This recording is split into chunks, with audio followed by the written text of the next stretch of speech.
chum trai chum mà chum mà trai chớp lại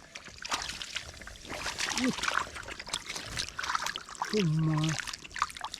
trai nơi nào tiện chum mà chở nữa chum mà tập pan này chum mà nó cô lớn thùng lo đó cô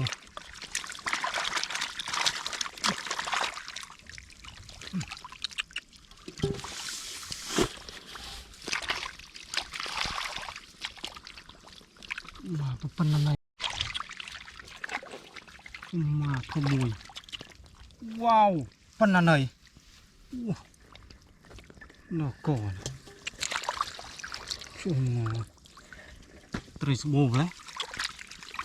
là chỗ bồ trái mà thầm nó còn trời nó cậu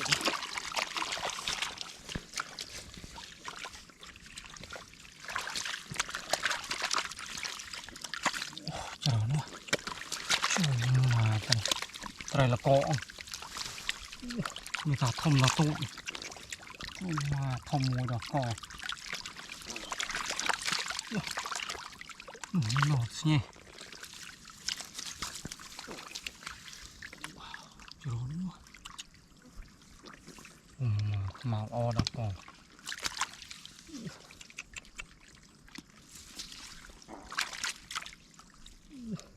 thầm nó có thầm con này nó có ngon lắm đập máu nè rồi nó có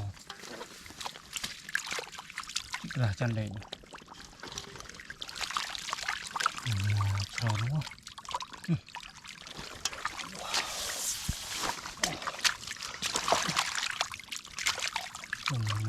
thầm nó còn tới đâu rồi để ta nói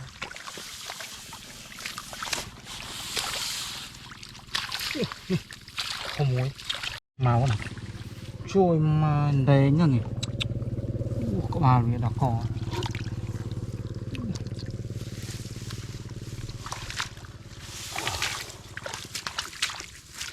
nhìn cái này thì còn một có mà lươn ọt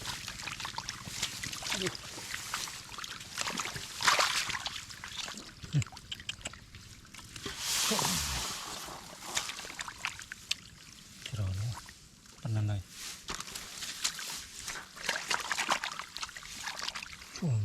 rồi nó bảy buồn máu này mà phần này tội mùi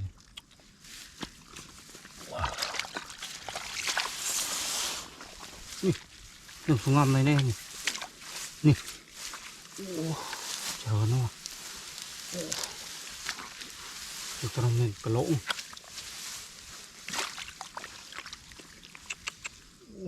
thơm nó còn phần này thơm mùi chỉ cái lại chân đây mùi tiện này ủa trái quá chỉ cái lại chân đây đâu trời lắm lại chân đây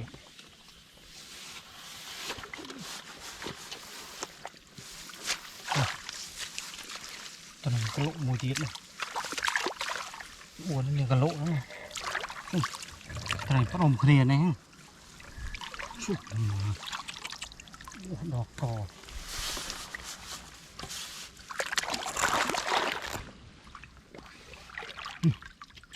có lỗ trai trơn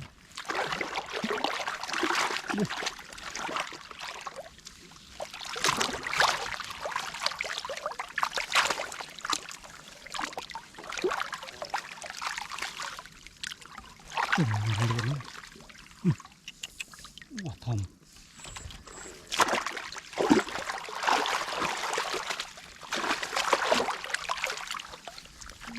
thòm một tiết đây này, lỗ tay trâu nữa, thòm một tiết, một giỏ cò một trái mà.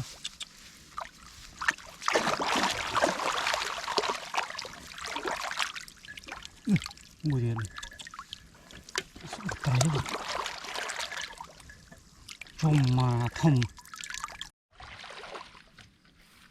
chôm mà mùi điện trời lỗ trơn chôm mà thầm mùi mà cũng cọp nồi trời chẳng chịu chân đấy đó cọp chọn hết rồi đó có phần này cũng cọp nồi này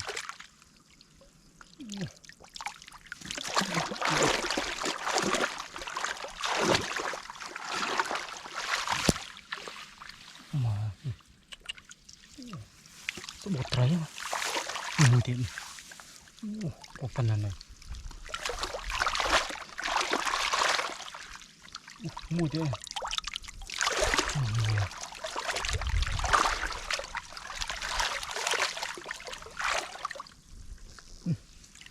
mùi điện ngoài lượt nữa